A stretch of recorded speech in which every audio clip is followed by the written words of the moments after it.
ചുമന വിട്ട് എനിക്കെന്താ പറയാനുള്ളതെന്ന് എനിക്കറിയാം. ഞാനിപ്പോൾ അത് ഡൗണാ. എനിക്ക് വഴക്കുണ്ടാക്കാൻ വയ്യ. പ്ലീസ്. എൻ്റെ ഏജാണ് അതിൻ്റെ പ്രശ്നം. ചുമ നീ ശരിക്കും ലക്കിയാടാ. നിന്നെ സ്നേഹിക്കാനും നിന്റെ വിഷമങ്ങൾ പറയാനൊക്കെ നിനക്കൊരു ഫാമിലി ഇല്ല. എനിക്കതൊന്നുമില്ല. ഡാനി പറഞ്ഞത് ശരിയാ, ഞാനൊരു ബാസ്റ്റഡ് അല്ല.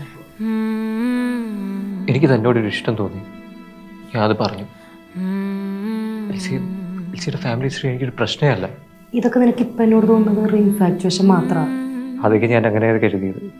നീ വീട്ടിൽ നിന്ന് പോയ ശേഷം ഇത്ര നാൾ കഴിഞ്ഞിട്ട് നിന്നെ അന്വേഷിച്ച് ഞാൻ ഇങ്ങോട്ടേക്ക് വന്നിട്ടുണ്ടെങ്കിൽ I still love you Elsie. ഒരു പോയിന്റെങ്കിലും നിനക്ക് എന്നോട് ഇഷ്ടം തോന്നിയിട്ടില്ല ഇല്ലേ?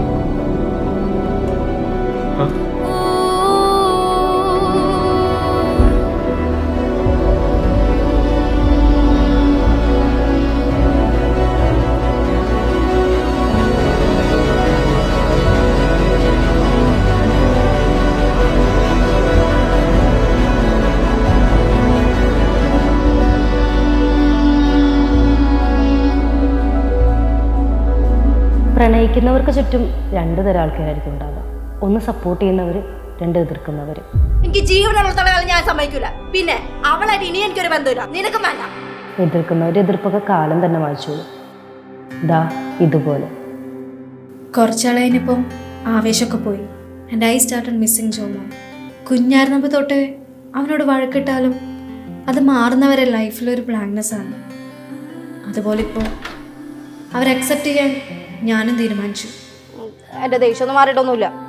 അല്ല, ഒരേ ഒരു അനിയനല്ലേന്ന് വെച്ച് തൽക്കാലത്തേക്ക് ക്ഷമിച്ചു. നീ കയറി വാ.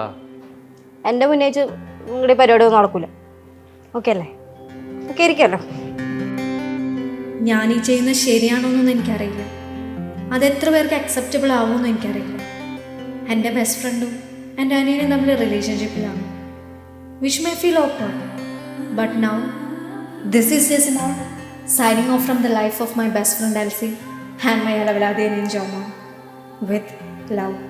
Still, I love them. ഉയർന്നു പറന്നു മറഞ്ഞു പോകാൻ ഉള്ളം കൊതിക്കുന്നുണ്ട്.